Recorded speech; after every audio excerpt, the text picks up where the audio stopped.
Di sudut jalan sebuah desa kecil, ada seorang penjual gorengan bernama Pak Dirman. Setiap sore, ia mendorong gerobak kayunya ke persimpangan dekat pohon beringin besar yang sudah ada sejak zaman nenek moyang. Gorengan Pak Dirman terkenal renyah dan gurih, membuatnya jadi incaran para warga yang pulang kerja atau anak-anak yang baru selesai bermain. Meski demikian, banyak yang menghindari tempat itu saat malam menjelang. Desa itu memiliki sebuah kepercayaan lama bahwa pohon beringin besar di persimpangan itu adalah tempat bersemayamnya makhluk halus. Namun Pak Dirman tak percaya takhayul. Baginya, tempat itu strategis karena banyak orang yang lewat dan yang paling penting tidak ada saingan dagang di sekitar sana.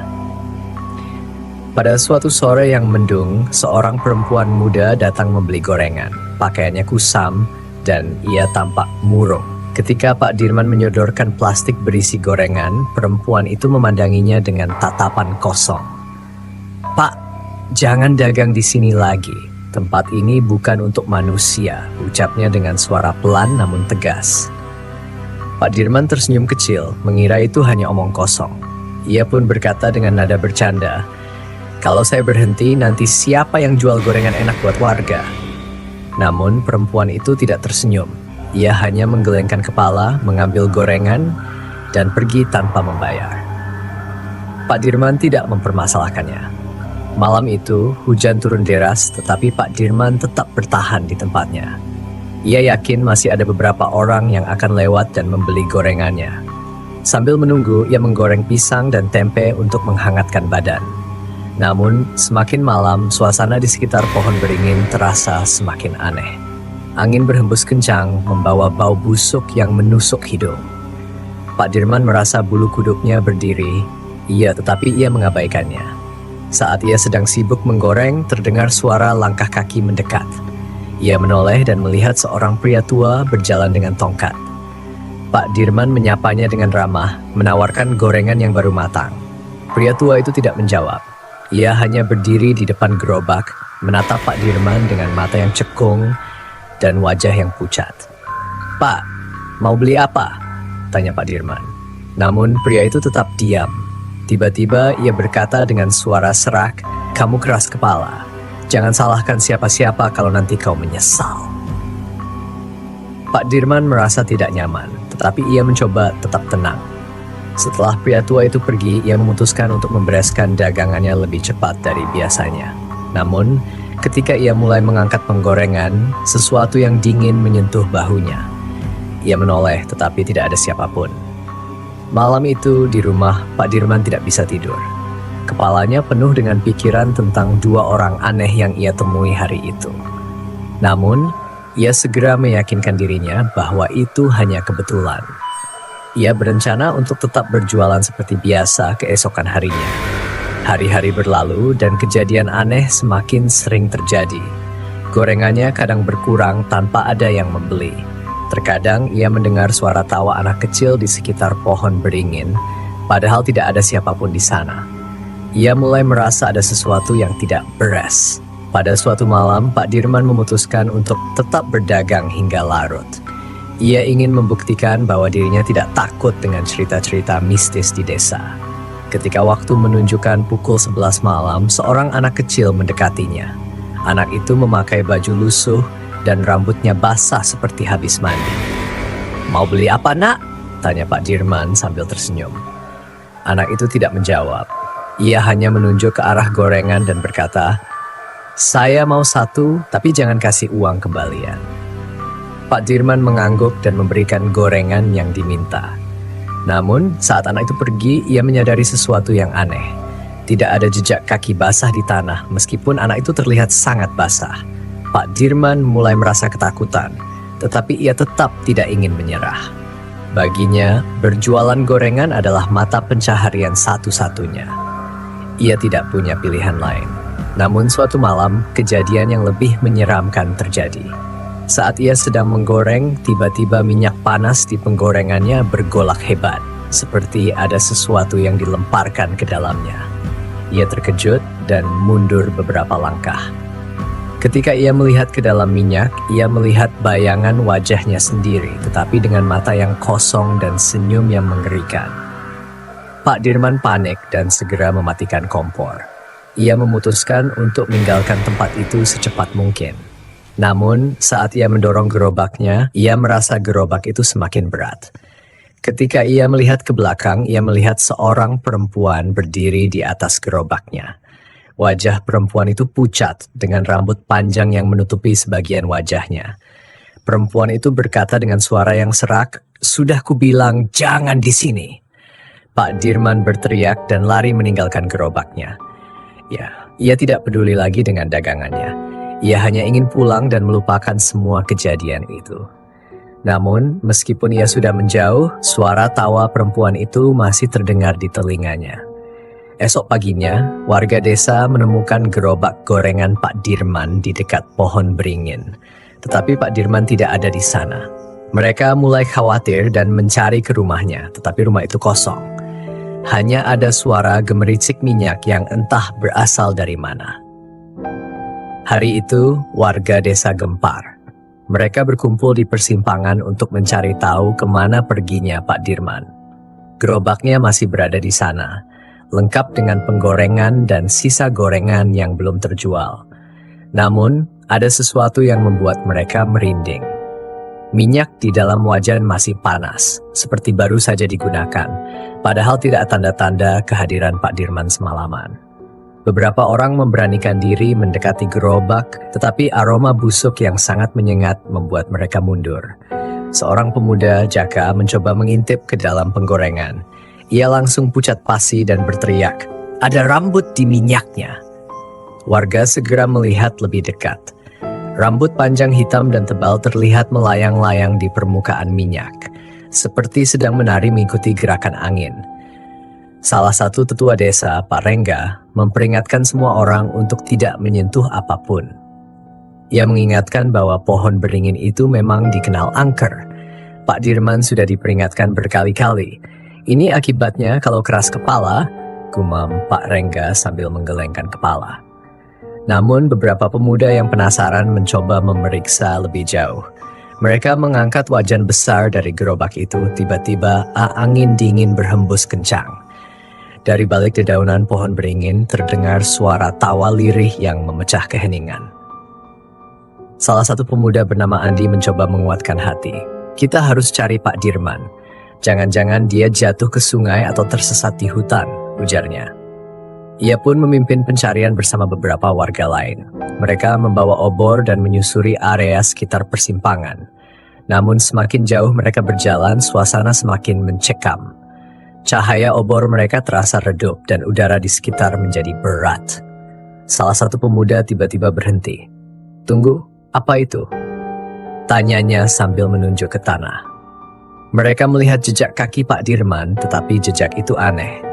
Mula-mula terlihat jelas di tanah, namun semakin jauh jejaknya berubah menjadi bercak-bercak seperti luka bakar. Di tengah pencarian, mereka mendengar suara gemerisik dari arah pohon-pohon bambu. "Pak Dirman, itu Anda?" teriak Andi, namun tidak ada jawaban.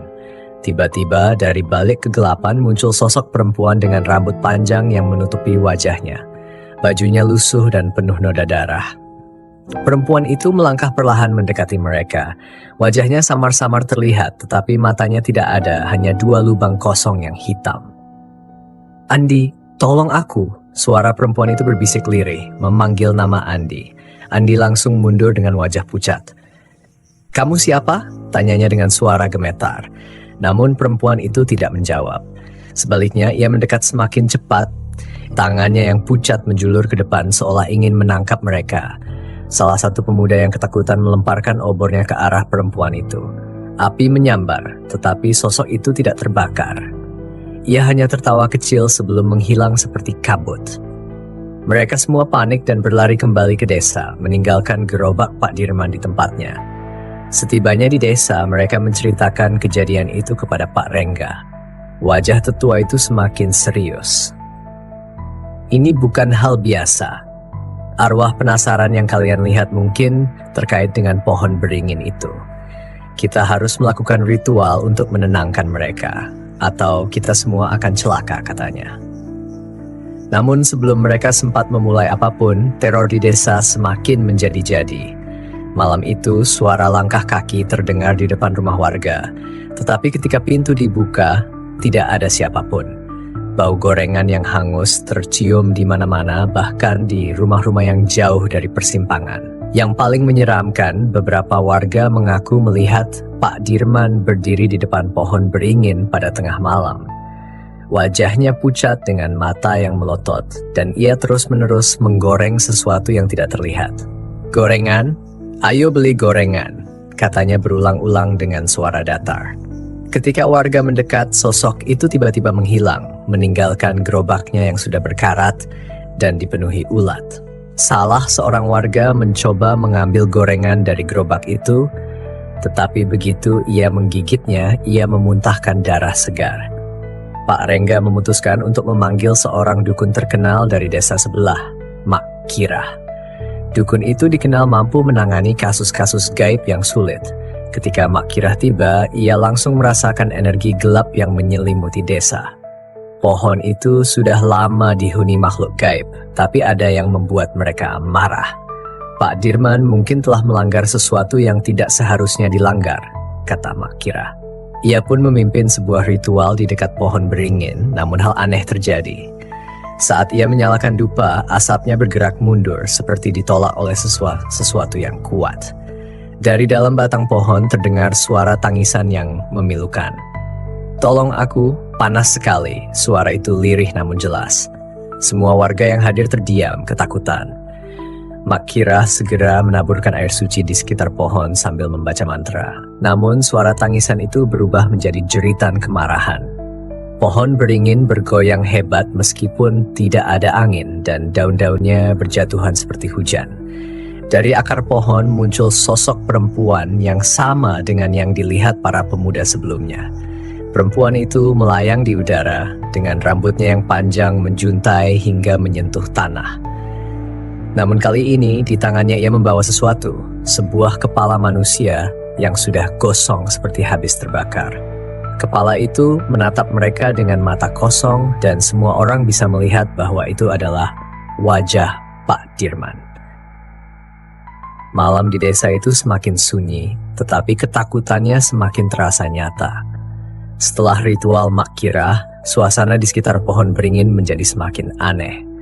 Warga yang tinggal di dekat persimpangan mulai mendengar suara gemericik minyak panas di tengah malam. Aroma gorengan yang tidak biasa tercium, meski tidak ada siapapun yang memasak. Mak Kirah kembali mengumpulkan warga untuk memberi peringatan. Ia menyampaikan bahwa ada kemungkinan arwah yang menguasai tempat itu tidak hanya satu. Ada sesuatu yang lebih besar dari sekadar makhluk penghuni pohon. Seolah-olah ada dendam yang mengikat dan Pak Dirman menjadi bagian darinya, ujarnya dengan nada serius. Namun tidak semua warga percaya pada peringatan itu. Beberapa pemuda desa bahkan mencoba membuktikan bahwa semuanya hanyalah cerita karangan. Mereka mendatangi persimpangan pada malam hari untuk menantang keberadaan makhluk gaib yang disebut-sebut. Di malam itu, saat bulan tertutup awan, 3 pemuda membawa lampu senter dan peralatan untuk merekam suara. Mereka berdiri di dekat gerobak Pak Dirman yang masih teronggok di tempat yang sama, tidak disentuh siapapun sejak kejadian aneh itu. "Kita harus pastikan ini hanya kebetulan," kata salah satu pemuda Tony sambil menyalakan alat perekamnya. Namun, tidak butuh waktu lama sebelum mereka merasakan sesuatu yang aneh. Udara di sekitar gerobak tiba-tiba menjadi dingin. Lampu senter mereka mulai berkedip tanpa alasan yang jelas. "Dengar itu?" bisik salah satu dari mereka. Dari kejauhan terdengar suara seperti orang sedang menggoreng sesuatu. Suara itu semakin mendekat dan bau gorengan mulai tercium. Namun, anehnya, bau itu disertai aroma kayu terbakar. Tony memberanikan diri melangkah lebih dekat ke gerobak. Ia mencoba menyentuh wajan yang ada di atasnya, tetapi tangannya tersentak mundur seolah-olah terkena sengatan listrik. Dari dalam wajan muncul gelembung minyak yang terus bergolak, meskipun tidak ada api di bawahnya. Tiba-tiba mereka mendengar suara pelan namun jelas. "Ayo beli gorengan." Mereka semua terdiam. Suara itu terdengar dari gerobak, tetapi tidak ada siapapun di sana. Salah satu pemuda yang ketakutan menjatuhkan lampu senternya. Saat lampu itu menyinari ke arah pohon beringin, mereka melihat bayangan seseorang berdiri di antara akar pohon yang besar. Bayangan itu tidak bergerak, tetapi matanya yang berwarna merah redup terlihat memandang langsung ke arah mereka. Tony mencoba berkata sesuatu, tetapi suaranya terhenti ketika bayangan itu mulai melangkah keluar dari bayangan pohon. Makhluk itu tidak tampak sepenuhnya, hanya wujud buram seperti kabut. Namun, suara gemerisik dari langkahnya terdengar nyata. Dalam sekejap, hawa dingin menyelimuti tubuh mereka dan rasa takut yang tidak bisa dijelaskan membuat mereka ingin lari. Ketika mereka berlari kembali ke desa, mereka mendengar suara tertawa pelan yang seperti mengejek. Mereka tidak berani menoleh lagi hingga akhirnya tiba di rumah Pak Rengga. Dalam kepanikan, mereka menceritakan apa yang terjadi. Tetapi Pak Rengga hanya menggeleng dengan ekspresi penuh penyesalan. Mungkin sudah terlambat untuk menghentikan ini. Kita harus lebih waspada, katanya. Keesokan harinya, Mak Kirah mendatangi pohon beringin itu sendiri. Ia membawa peralatan ritual yang lebih lengkap, termasuk dupa dan air doa yang ia buat semalaman. Ia ingin menemukan akar dari masalah ini. Tetapi langkahnya terhenti begitu ia berdiri di depan gerobak Pak Dirman. Gerobak itu kini tampak berubah. Cat kayunya yang sebelumnya mengelupas kini tampak lebih gelap, hampir seperti habis terkena jelaga. Wajan di atasnya memantulkan bayangan pohon, tetapi anehnya bayangan itu tidak mengikuti gerakan dedaunan di atas. Mak Kirah menutup matanya dan mulai merapal doa. Ia memohon perlindungan dan pencerahan untuk mengetahui apa yang sebenarnya terjadi. Ketika ia membuka matanya, sekelilingnya terasa lebih sunyi dari sebelumnya. Bahkan suara serangga malam pun menghilang. Siapapun yang ada di sini, katakan apa yang kau inginkan, kata Mak Kirah dengan suara tegas. Tidak ada jawaban. Namun tiba-tiba angin kencang bertiup membuat daun-daun pohon beringin berjatuhan. Dari arah gerobak terdengar suara gemericik minyak lagi, kali ini diiringi suara seperti seseorang yang sedang berbisik. Kau tidak bisa mengusir kami. Mak Kirah merasa energi yang sangat kuat datang dari wajan di gerobak itu. Ia segera menuangkan air doa ke dalam wajan, tetapi air itu menguap dengan cepat, meninggalkan suara mendesis yang memekakkan telinga. Dari dalam wajan muncul asap tebal yang membentuk wajah seseorang. Wajah itu mirip dengan Pak Dirman, tetapi matanya tampak hampa. Mak Kirah mundur perlahan, menyadari bahwa energi ini tidak bisa ia tangani sendiri. Ia berbalik dan berlari kembali ke desa, sementara suara tawa pelan mengikuti langkahnya dari belakang. Ketika ia tiba di balai desa, ia memberitahu warga bahwa masalah ini lebih besar dari yang ia bayangkan. Arwah yang ada di sana bukan hanya satu. Ada sesuatu yang terikat pada Pak Dirman, sesuatu yang lebih gelap daripada sekadar penghuni pohon. Kita harus mencari tahu apa yang sebenarnya terjadi sebelum semuanya terlambat. Namun, sebelum mereka sempat merencanakan langkah selanjutnya, malam itu juga suara langkah kaki terdengar di depan rumah-rumah warga lagi. Kali ini, suara itu disertai suara lonceng kecil, seperti yang biasa dipasang di gerobak penjual gorengan. Ketukan pelan terdengar di pintu salah satu rumah. Ketika pemilik rumah membukanya, ia melihat bayangan gerobak Pak Dirman di tengah jalan, meskipun tidak ada yang mendorongnya.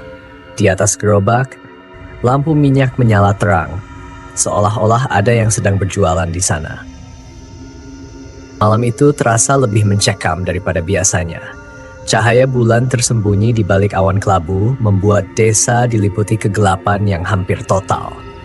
Di tengah keheningan, suara gemericik minyak dari arah persimpangan terdengar semakin jelas. Warga yang mendengarnya mengunci pintu rapat-rapat berusaha mengabaikan suara itu. Namun ada yang berbeda kali ini. Bukan hanya suara minyak yang menggoreng, tetapi juga dentingan lembut lonceng kecil yang mengiringinya. Seolah-olah memberi tanda bahwa penjual itu kembali. Mak Kirah yang masih berada di balai desa bersama beberapa warga pemberani duduk bersila dengan mata terpejam. Ia mencoba merasakan energi yang mengalir di sekitar desa. Hembusan angin malam membawa sesuatu yang aneh, sesuatu yang membuat tubuhnya bergetar. Ada dua lapisan dunia yang saling bertabrakan di sini, ujar Makira dengan nada berat. Energi di tempat itu semakin kuat, seolah-olah ada yang membuka jalan dari alam lain.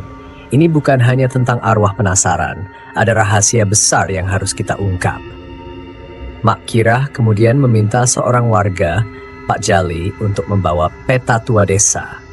Peta itu diwariskan oleh leluhur mereka dan konon memuat rahasia tentang tempat-tempat keramat. Saat peta digelar, Makira menunjukkan sebuah tanda kecil di dekat pohon beringin. Titik ini bukan hanya persimpangan jalan. Dahulu, tempat ini adalah tanah untuk upacara besar. Ritual pengorbanan dilakukan di sini untuk mengunci sesuatu, jelasnya. Tapi saya merasa pengunci itu telah dilepaskan. Pak Jali dan beberapa warga menatap satu sama lain, bingung dan takut. Apa maksudnya, Mak? Siapa yang bisa melepaskan sesuatu yang begitu berbahaya? Tanya Pak Jali dengan suara bergetar.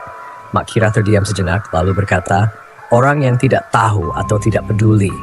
Mungkin tanpa sengaja, Pak Dirman telah melanggar batas yang tidak seharusnya dilanggar.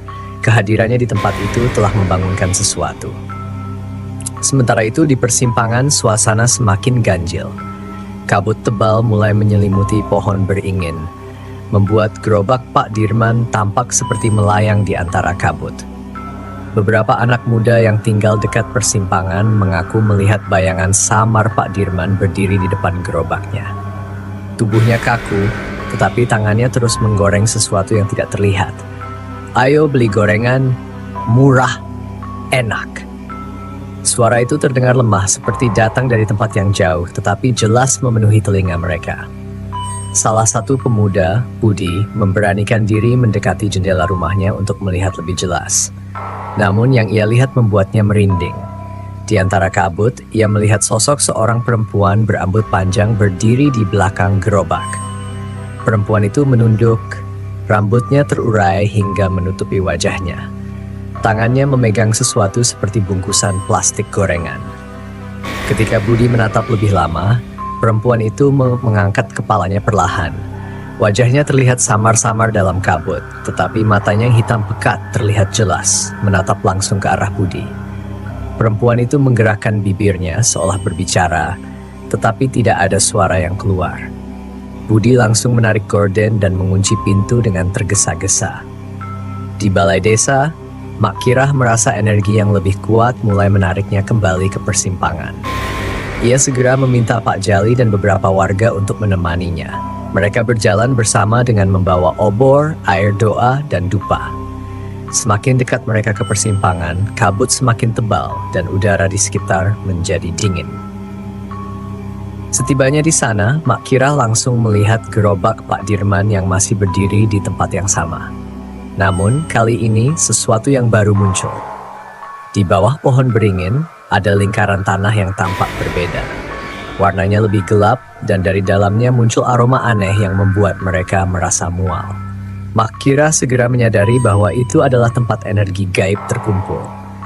Ia menanam dupa di sekitar lingkaran itu dan mulai membaca doa-doa perlindungan. Namun saat ia melantunkan mantra, suara dari gerobak tiba-tiba menghentikan mereka. Jangan ganggu kami. Suara itu terdengar berat dan penuh kemarahan, menggema dari segala arah. Tiba-tiba, angin kencang bertiup, memadamkan obor yang mereka bawa. Dalam gelap, mereka mendengar suara tawa yang melengking dan suara minyak yang terus mendidih. Salah satu warga berteriak, "Mak, apa yang harus kita lakukan?" Makira tetap tenang, meskipun hatinya diliputi kecemasan. "Tetap dekat dengan saya. Jangan terpisah," katanya sambil menyiram air doa di sekitar mereka. Dari dalam kabut, bayangan besar muncul. Kali ini bukan sosok Pak Dirman atau perempuan misterius, melainkan makhluk yang tinggi, dengan tubuh seperti bayangan hitam pekat. Makhluk itu berdiri diam, tetapi auranya menekan dada setiap orang yang ada di sana. Makira tahu bahwa ini adalah penjaga tempat itu. Makhluk yang telah lama tidur namun sekarang terbangun karena sesuatu yang tidak seimbang. Dengan suara lantang, ia berkata, "Kami tidak datang untuk melawan. Kami hanya ingin tahu apa yang kau inginkan." Makhluk itu tidak menjawab, tetapi kabut di sekitarnya mulai berputar, membentuk pola seperti pusaran. Dari pusaran itu muncul suara Pak Dirman yang terdengar lirih, hampir seperti merintih. "Saya hanya ingin pulang, tolong saya." Mak Kira menatap pusaran itu dengan tajam. "Pak Dirman, jika kau mendengar saya, katakan apa yang terjadi padamu."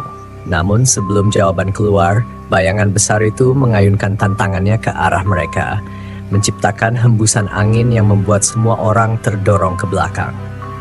Lingkaran tanah di bawah pohon beringin bersinar samar, dan suara gemericik minyak semakin keras, seolah-olah seluruh persimpangan berubah menjadi dapur gaib. Mak Kira menyadari bahwa waktu mereka semakin sempit. Kita harus menyelesaikan ini sekarang, sebelum energi tempat ini semakin kuat dan menelan seluruh desa.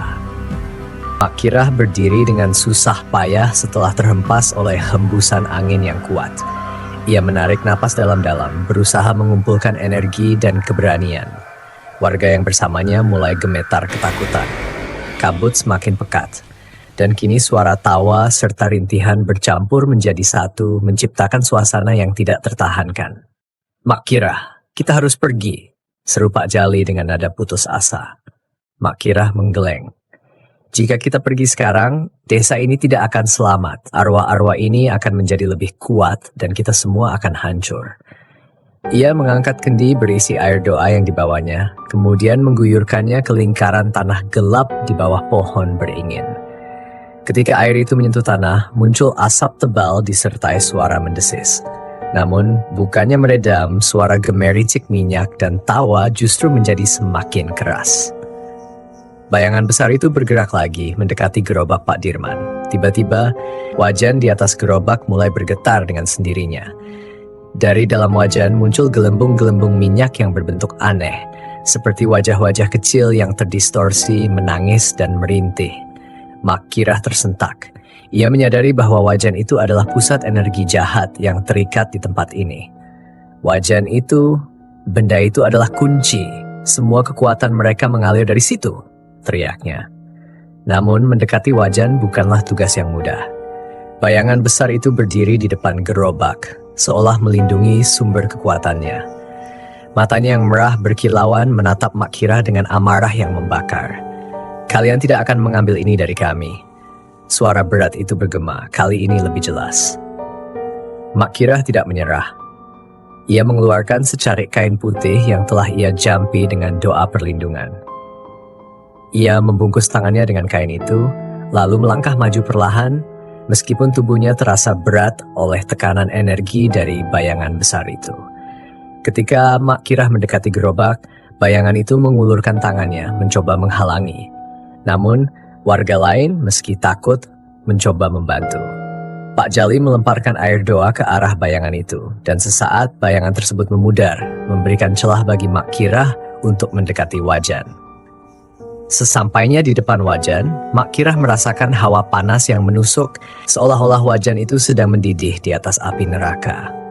Dengan hati-hati ia menuangkan sisa air doa dari kendi ke dalam wajan. Begitu air menyentuh minyak, suara ledakan kecil terdengar, dan asap tebal memenuhi udara. Dari dalam asap muncul bayangan Pak Dirman. Tubuhnya kurus dan pucat, dengan mata yang kosong. Ia menatap Mak Kira dengan ekspresi sedih. "Saya tidak tahu ini semua akan terjadi. Saya hanya ingin mencari nafkah," katanya dengan suara lemah. Mak Kira mencoba berbicara dengan tenang meski hatinya berdebar.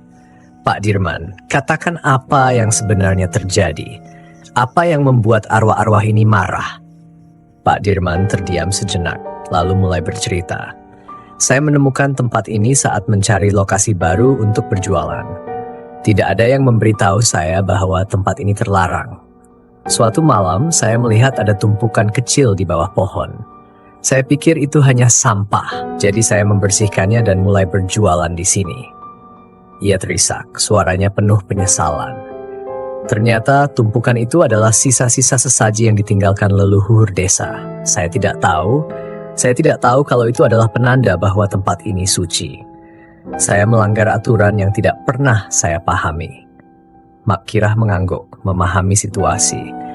Pak Dirman tanpa sadar telah membuka jalan bagi kekuatan gaib di tempat itu. Dengan melanggar batas suci, ia mengundang entitas-entitas yang selama ini terperangkap di dalamnya. Pak Dirman, kata Mak Kirah dengan tegas, kau harus membantu kami menenangkan mereka. Kau adalah pusat dari semua ini dan hanya kau yang bisa memperbaiki apa yang sudah terjadi. Pak Dirman mengangguk lemah. Apa yang harus saya lakukan? Mak Kirah menginstruksikan Pak Dirman untuk berdiri di tengah lingkaran tanah gelap di bawah pohon beringin. Ia meminta warga untuk membentuk barisan melingkar, memegang dupa yang menyala. Mereka mulai melantunkan doa bersama, mencoba menenangkan energi yang tidak seimbang di tempat itu. Namun, bayangan besar itu tidak tinggal diam. Ia mengeluarkan suara raungan yang mengguncang tanah dan angin kencang mulai berputar di sekitar mereka. Beberapa warga terjatuh, tetapi Mak Kirah tetap fokus memimpin doa dengan suara lantang. Arwah-arwah yang terikat di sini, seru Mak Kirah, kami memohon pengampunan. Kami akan memulihkan tempat ini seperti sedia kala. Lepaskan dendam dan biarkan kami menebus kesalahan kami. Bayangan besar itu tampak ragu. Perlahan gerakannya melambat dan kabut di sekitarnya mulai memudar. Namun, sesuatu yang aneh terjadi. Dari dalam wajan, muncul suara tangisan perempuan. Sosok perempuan yang dilihat Budi sebelumnya kini muncul dengan jelas. Ia berdiri di samping gerobak, memandang langsung ke arah Pak Dirman. Dirman, kau tidak akan pergi sebelum membayarnya. Suaranya dingin tetapi penuh dengan kepedihan. Mak Kirah tersentak. Siapa dia Pak Dirman? Apa kau mengenalnya? Tanyanya. Pak Dirman terdiam dengan wajah penuh ketakutan. Dia istriku yang sudah meninggal. Pak Dirman menggigil saat menatap sosok istrinya yang muncul dari kabut tebal. Wajah perempuan itu pucat dengan rambut panjang yang tampak basah, meneteskan air seperti embun malam. Matanya hitam legam, penuh rasa dendam, tetapi ada kesedihan yang tak terungkap di sana. Istrimu? Bisik Mak Kirah, setengah tidak percaya. Ia merasa energi perempuan ini berbeda dari arwah lain. Ia bukan sekadar korban tempat terlarang, melainkan seseorang yang memiliki ikatan langsung dengan Pak Dirman. Pak Dirman mengangguk lemah. Namanya Ratmi. Dia meninggal 5 tahun lalu karena kecelakaan yang terjadi saat kami bertengkar hebat. Suaranya bergetar, penuh rasa bersalah. Ratmi mendekati gerobak perlahan, tangannya yang dingin dan tipis menyentuh wajan.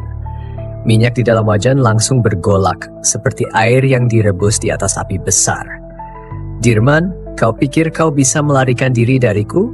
Bahkan setelah aku tiada, kau masih membawa kutukan ini. Kau yang menghancurkan segalanya, ucap Ratmi dengan suara yang bergema seperti angin. Mak Kirah segera memahami bahwa sosok Ratmi bukan hanya sekadar arwah penasaran. Ia adalah inti dari kekuatan gaib yang membelenggu tempat itu.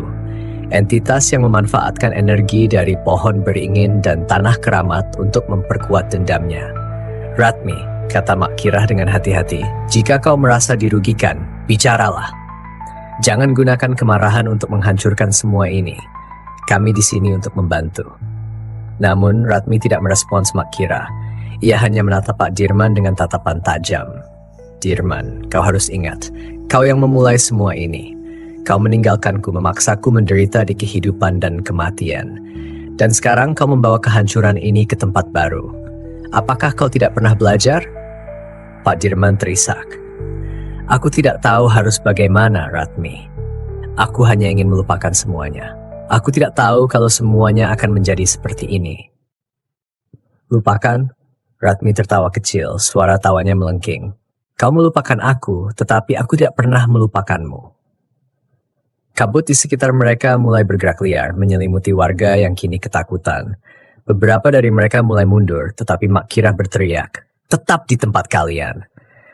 Jangan biar ketakutan menguasai kalian. Jika kita terpecah, dia akan menjadi lebih kuat." Mak Kirah kemudian melangkah mendekati Ratmi. Meskipun hawa dingin dari arwah itu menusuk kulitnya, ia tetap berdiri teguh. Ratmi, jika kau memang mencintai Dirman, biarkan dia menebus kesalahannya. Kau tidak perlu terus menderita seperti ini. Dunia ini bukan lagi tempatmu. Ratmi menoleh perlahan, matanya menatap Mak Kirah dengan tajam. Dia sudah cukup menebusnya, katamu? Aku kehilangan segalanya karena dia. kehidupan, kebahagiaan, bahkan kematian yang tenang. Dan kau ingin aku memaafkannya begitu saja. Mak Kirah tahu arwah seperti Ratmi tidak bisa dibujuk dengan kata-kata biasa. Ia harus menemukan cara untuk meyakinkannya bahwa dendam hanya akan memperburuk keadaan. Kehilangan itu memang menyakitkan Ratmi, lanjut Mak Kirah dengan nada lebih lembut. Tapi kau harus bertanya pada dirimu sendiri, apakah ini yang kau inginkan? Menyiksa Dirman tidak akan mengembalikan apa yang hilang. Kau akan terjebak di sini selamanya, sementara dunia terus berjalan. Apa kau ingin itu terjadi? Ratmi tampak ragu. Sekilas, wajahnya berubah menjadi lebih tenang, tetapi bayangan besar di belakangnya kembali bergerak, seolah-olah mendorongnya untuk melanjutkan dendamnya. Dirman harus membayar, kata Ratmi akhirnya, tetapi nadanya mulai melemah. Mak Kirah memanfaatkan momen itu. Ia memanggil Pak Dirman untuk mendekat. Pak Dirman, kau harus meminta maaf. Bukan hanya dengan kata-kata, tetapi dengan hatimu. Akui kesalahanmu dan lepaskan semua dendam di antara kalian. Pak Dirman melangkah maju dengan gemetar. Ratmi, aku minta maaf. Aku tahu aku salah. Aku yang menyebabkan kematianmu. Aku yang membuat hidupmu menderita. Tapi aku tidak ingin kau terus terperangkap dalam rasa sakit ini. Jika kau ingin aku menanggung lebih banyak, aku akan melakukannya. Hanya saja biarkan desa ini bebas dari kutukanmu. Air mata mengalir dari mata Pak Dirman. Untuk pertama kalinya ia benar-benar tulus. Ratmi menatapnya lama dan perlahan kabut di sekitar mereka mulai mereda. Namun bayangan besar itu tiba-tiba mengeluarkan suara raungan keras seolah tidak ingin membiarkan semuanya berakhir begitu saja. Kau tidak bisa menghentikan ini. Energi kami terlalu kuat. Mak Kirah menyadari bahwa ini adalah ujian terakhir mereka. Ia mengambil kendi air doa terakhirnya dan melemparkannya langsung ke bayangan besar itu. Air tersebut meledak dalam cahaya terang dan bayangan besar itu mengeluarkan suara melengking sebelum perlahan memudar. Ratmi menoleh ke Pak Dirman untuk terakhir kalinya. Wajahnya kini tidak lagi penuh dendam, tetapi sedih dan lelah. Dirman, aku ingin pulang. Tapi ingat, jangan pernah lari lagi dari kesalahanmu. Sebelum menghilang sepenuhnya, Ratmi menyentuh wajan di gerobak. Wajan itu pecah menjadi dua, dan minyaknya mengering dalam sekejap. Dengan itu, kabut dan semua energi gaib di persimpangan lenyap. Mak Kirah terjatuh ke tanah, kelelahan. Warga mulai mendekatinya, memastikan ia baik-baik saja. Pak Dirman berdiri mematung di tengah lingkaran tanah yang kini sudah kembali seperti biasa. Ia merasa kehilangan lagi, tetapi untuk pertama kalinya ia merasa bebas dari beban yang selama ini menghantuinya. Beberapa hari setelah kejadian itu, suasana desa tampak lebih tenang. Mak Kirah mengira semuanya telah selesai. Pak Dirman berhenti berjualan dan lebih banyak menghabiskan waktu di rumah, mencoba merenungi semua yang terjadi. Namun, ketenangan itu tidak berlangsung lama. Suatu malam, suara-suara aneh kembali terdengar di persimpangan. Kali ini bukan suara wajan atau gemericik minyak, tetapi rintihan pelan yang bercampur dengan suara langkah kaki berat. Warga yang tinggal di dekat persimpangan melaporkan bahwa mereka melihat bayangan hitam besar berjalan bolak-balik di sekitar pohon beringin. Pak Jali yang penasaran memberanikan diri untuk memeriksa tempat itu saat malam tiba. Ia membawa lentera dan tongkat kayu, mencoba meyakinkan dirinya bahwa semuanya hanya imajinasi. Namun, ketika ia mendekati pohon, ia melihat sesuatu yang membuat darahnya membeku. Di bawah pohon beringin, tanah yang sebelumnya mengering kini tampak berlubang. Dari lubang itu, asap tipis kehitaman keluar, disertai dengan bau anyir yang menusuk hidung. Di sisi lubang ada jejak kaki yang besar seperti milik makhluk raksasa tetapi tidak berbentuk seperti kaki manusia. Pak Jali buru-buru kembali ke desa memberitahu Mak Kirah. Mak Kirah, tempat itu belum benar-benar tenang. Saya melihat lubang besar di bawah pohon beringin. Ada sesuatu yang keluar dari sana.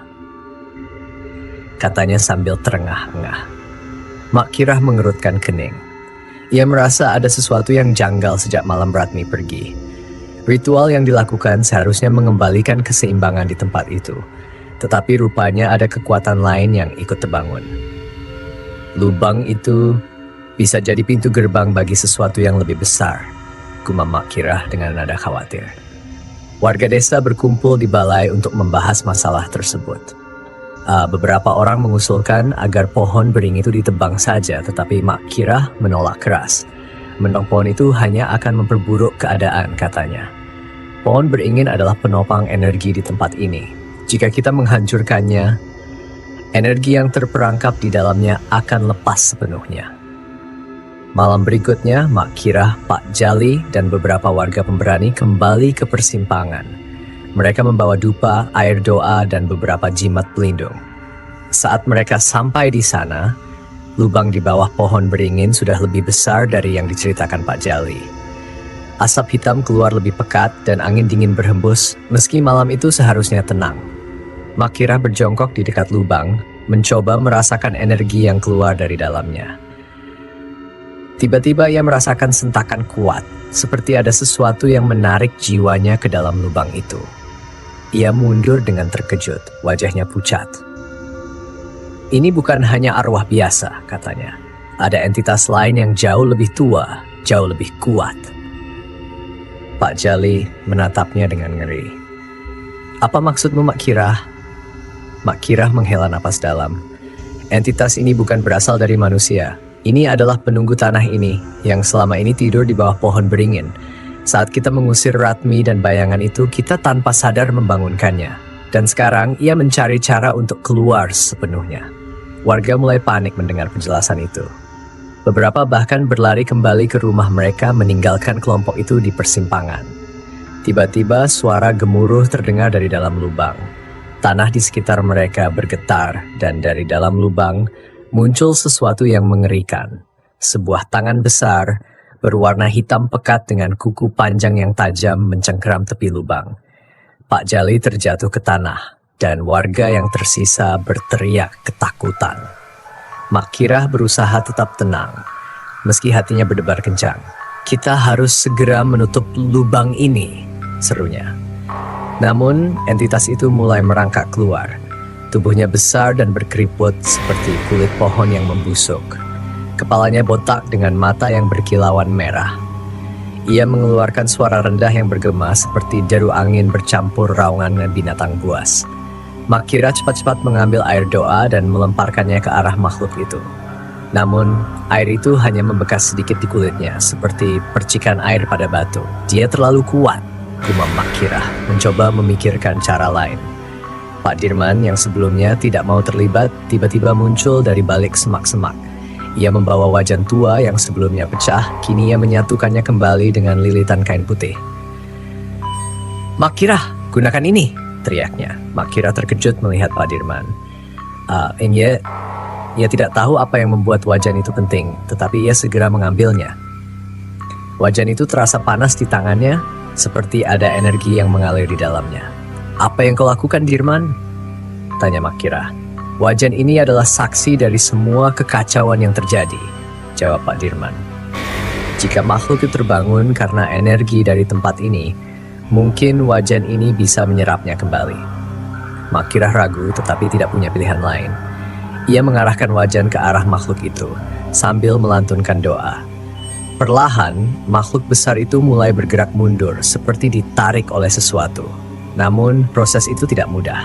Makhluk itu mengeluarkan raungan keras, mengguncang tanah dan membuat warga terjatuh. Ia mencoba melawan, mencakar ke arah Makirah, tetapi cahaya dari wajan melindunginya. Teruskan, Makirah, seru Pak Dirman. Makirah memfokuskan seluruh energinya ke dalam doa, dan perlahan makhluk itu terseret kembali ke dalam lubang. Namun, lubang itu tetap terbuka, mengeluarkan cahaya merah pekat. Lubang ini harus disegel sepenuhnya, atau dia akan kembali, kata Makirah.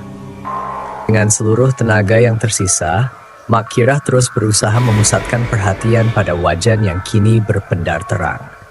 Asap hitam dari lubang itu semakin tebal, menghalangi pandangan mereka. Makhluk besar yang merangkak keluar dari dalam tanah semakin berusaha melawan, menggoncangkan tanah dan mengeluarkan raungan yang membuat seluruh tubuh bergetar.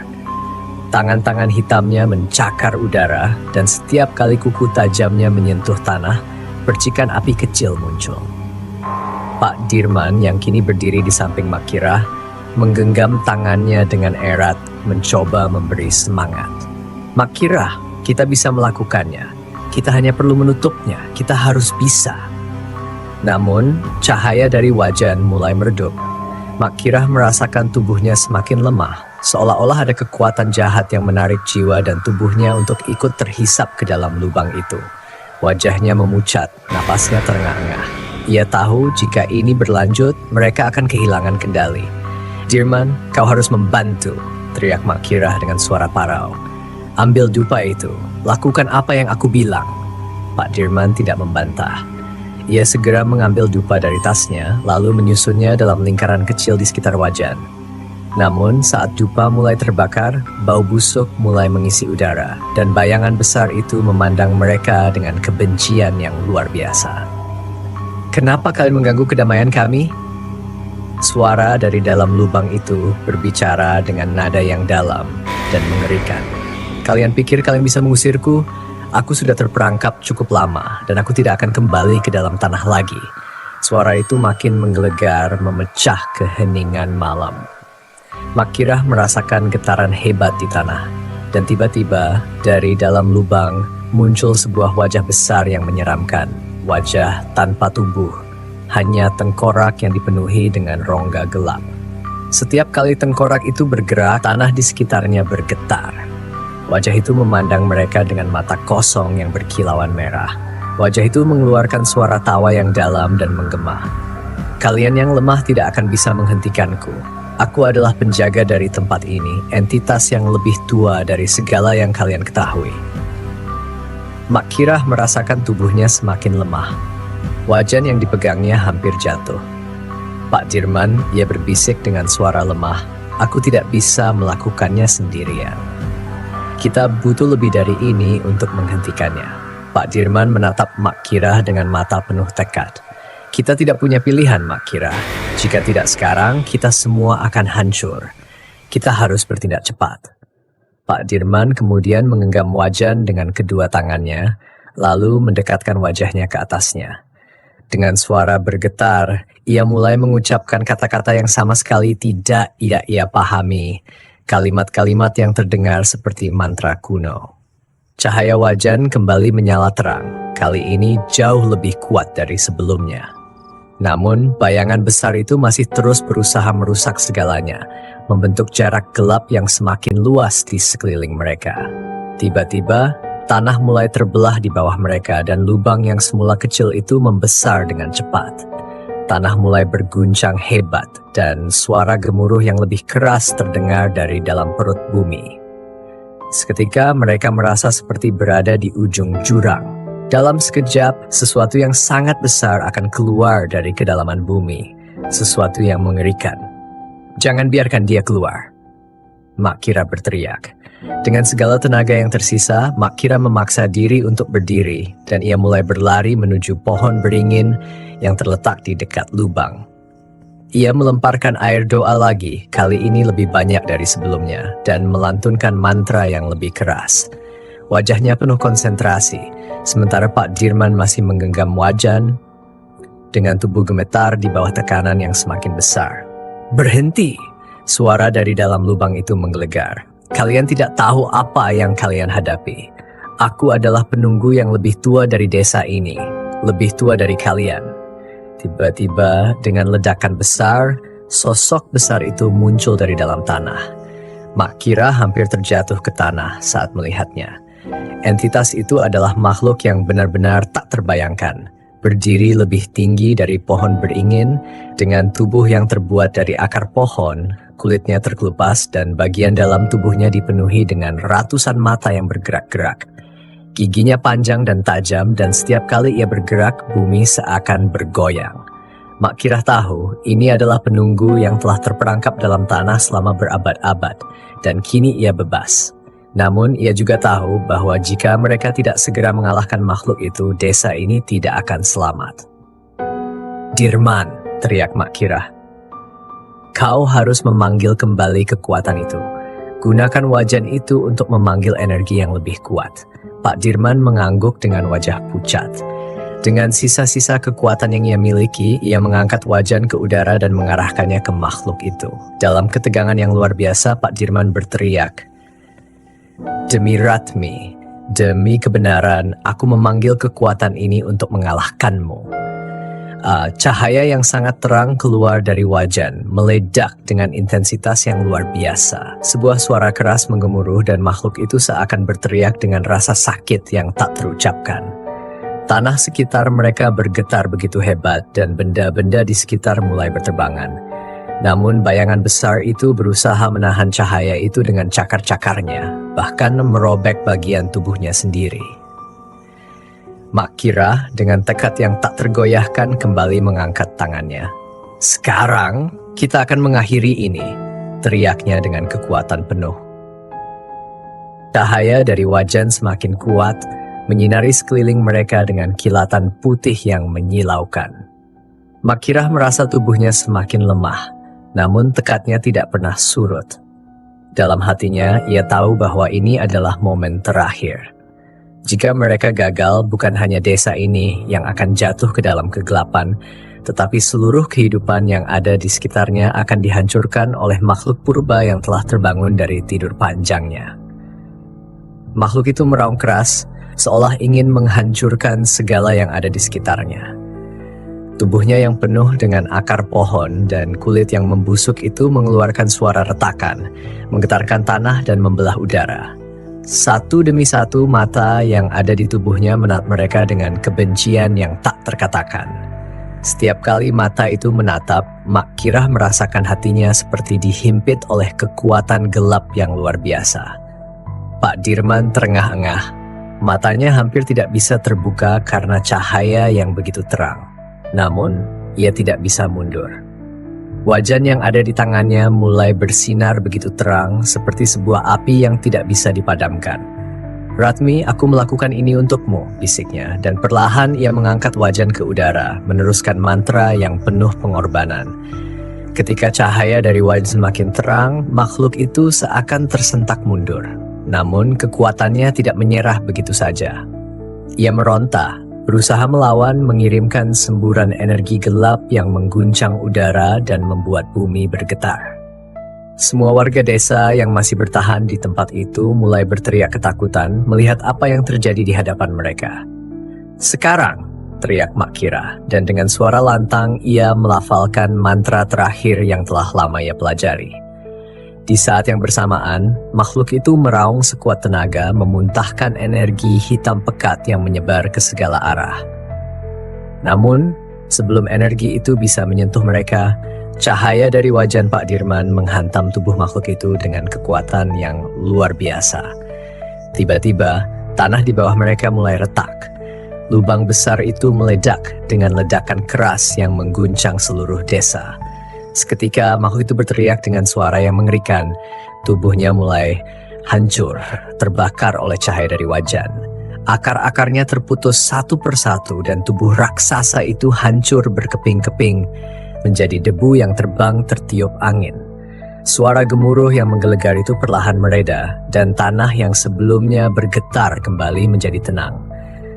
Makira dan Pak Dirman terjatuh ke tanah, kelelahan. Namun, saat mereka melihat sekitar, mereka tahu bahwa ancaman itu telah berakhir. Desa ini yang sebelumnya berada di ambang kehancuran, kini aman. Namun, bukan tanpa pengorbanan. Dalam beberapa detik setelah makhluk itu hancur, wajan yang digunakan Pak Dirman meledak, meninggalkan pecahan-pecahan yang berserakan di tanah. Cahaya dari wajan itu memudar, seolah-olah energi yang terkandung di dalamnya sudah habis. Makirah menatap ke arah Pak Dirman yang kini tampak lelah dan tercengang. "Kita berhasil," Makirah berbisik, mencoba tersenyum meskipun tubuhnya penuh rasa lelah. "Kita berhasil menghentikan ancaman itu." Pak Dirman mengangguk perlahan. "Tapi ada harga yang harus dibayar. Wajan itu adalah satu-satunya kunci untuk menghentikan makhluk itu. Dan kini, semuanya telah berakhir." Makirah menatap ke arah tempat makhluk itu menghilang. Kadang-kadang untuk mendapatkan kedamaian, kita harus menghadapi kegelapan yang lebih besar. Dan kadang, harga yang kita bayar adalah pengorbanan yang tak terhindarkan. Pak Dirman menunduk, mengenang segala yang telah terjadi, termasuk kebodohannya di masa lalu yang menyebabkan kematian Ratmi, istrinya. Kini, ia bisa merasakan betapa pentingnya untuk tidak melupakan masa lalu, untuk menghargai hidup dan orang-orang yang kita cintai. Aku berharap Ratmi bisa memaafkanku, kata Pak Dirman dengan suara penuh penyesalan. Aku benar-benar menyesal. Makirah menepuk bahunya, memberi isyarat agar ia tidak terlalu terpuruk dalam penyesalan. Terkadang kita tidak bisa mengubah masa lalu, namun kita bisa belajar darinya. Ratmi mungkin tidak ada di sini untuk mendengarmu, tapi jika ada satu hal yang bisa kau lakukan untuk menebus kesalahanmu, itu adalah melanjutkan hidup dengan penuh tanggung jawab. Jangan biarkan hatimu terperangkap dalam penyesalan. Kembalilah ke desa ini, bantu mereka dan tunjukkan bahwa kamu bisa menjadi lebih baik. Pak Dirman mengangguk perlahan, mengusap wajahnya yang penuh debu. Aku akan berusaha, Makirah. Aku akan berusaha untuk memperbaiki segalanya. Makirah tersenyum lemah, lalu menatap ke arah langit yang mulai cerah. Itulah yang penting, Pak Dirman. Kehidupan ini selalu memberi kita peluang untuk memperbaiki diri, selagi kita masih punya waktu. Dengan itu, mereka berdiri bersama, menyaksikan desa yang mulai pulih dari segala kekacauan yang telah terjadi. Meskipun luka-luka di hati mereka belum sepenuhnya sembuh, mereka tahu bahwa setiap langkah ke depan adalah kesempatan untuk mengubah nasib, untuk hidup dengan lebih bijaksana dan penuh rasa syukur. Ketika matahari mulai terbit, Makirah dan Pak Dirman berjalan perlahan kembali ke desa, meninggalkan persimpangan yang kini telah kembali tenang. Mereka tahu bahwa meskipun kegelapan itu telah berlalu, satu hal yang selalu harus diingat adalah bahwa kehidupan tidak pernah lepas dari ujian. Namun, setiap ujian itu juga membawa pelajaran berharga yang bisa membentuk kita menjadi lebih kuat. Semoga kita semua bisa belajar dari setiap langkah yang kita ambil, dan jangan pernah lupa bahwa kegelapan hanya bisa menguasai kita jika kita membiarkannya. Selalu ada cahaya yang menanti di balik setiap malam yang gelap. Salam hormat dan terima kasih telah mengikuti cerita ini hingga akhir. Semoga kisah ini memberikan pelajaran yang mendalam dan membuka mata kita tentang pentingnya menghadapi masa lalu, bertanggung jawab, dan menjaga keseimbangan dalam hidup.